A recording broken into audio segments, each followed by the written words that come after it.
Okay, 1.5.0 dropped, and it shook things up for Ghost and Ghostbusters Spirits Unleashed. There's a new way to haunt, and whether you like it or not, it's here. So we just gotta deal with it. Hi, my name is SigSoWavy, your gamer LG. And let's talk about the new Ghost meta.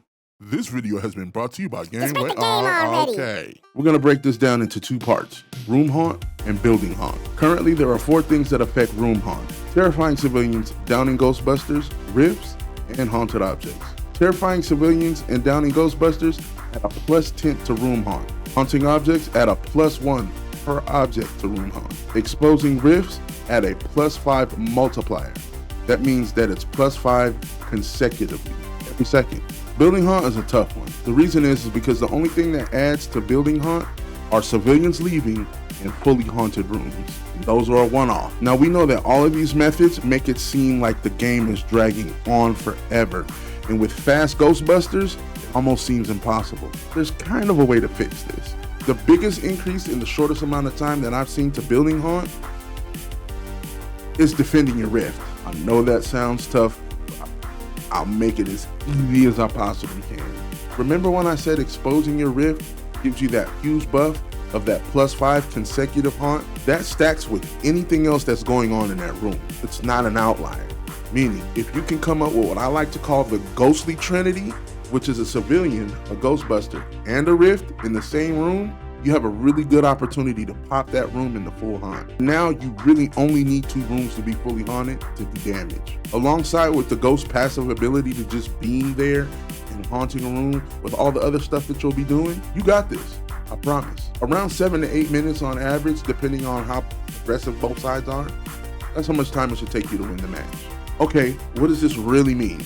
It means you have a workflow. Now I'm still trying to see what impact fear has on the match as far as building haunt. I don't think there's any, but if I'm wrong, go ahead and leave a comment down below. I'd really like to do a video on fear, because it's not really talked about. Real quick, be sure to like this video if you're learning something. If you already knew about this, comment down below. By the way, you'll need to figure out how to fit this into your favorite ghost workflow, or even if it's worth the risk. Every ghost works a little different. You're gonna need to figure out if you're gonna have to leave the rift to fall or if you can snatch it out of harm's way. Each ghost has strengths and weaknesses that can do either or. By the way, I'm back on Twitch. I just wanted to throw that out real quick. Link in the description. The easiest workflow that I found is in the beginning of the match, start scaring civilians. I mean terrifying them and making them leave. Do that until the Ghostbusters find you or find a rift. There's 2 options you can take here. If they find you, leave. Continue to scare civilians along the way. Even if you don't terrify them out of the building, they'll be easier the next time you run into them. If the pressure becomes too hard and that's all they do is continuously chase you, pop a rift yourself. The second option, they pop a rift. If a Ghostbuster exposes a rift himself, you need to figure out if it's safe enough for you to go in and defend the rift. Depending on the ghost, 1 to 2 Ghostbusters is easily doable. Or if you know what you're doing, but please don't blame me if you go into a 4 stack and get captured.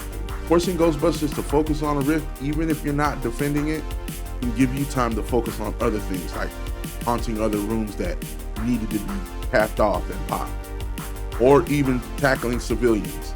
Also, when defending a rift, there's several ways that you can plan an ambush. Just make sure that you fully think it out before you go in.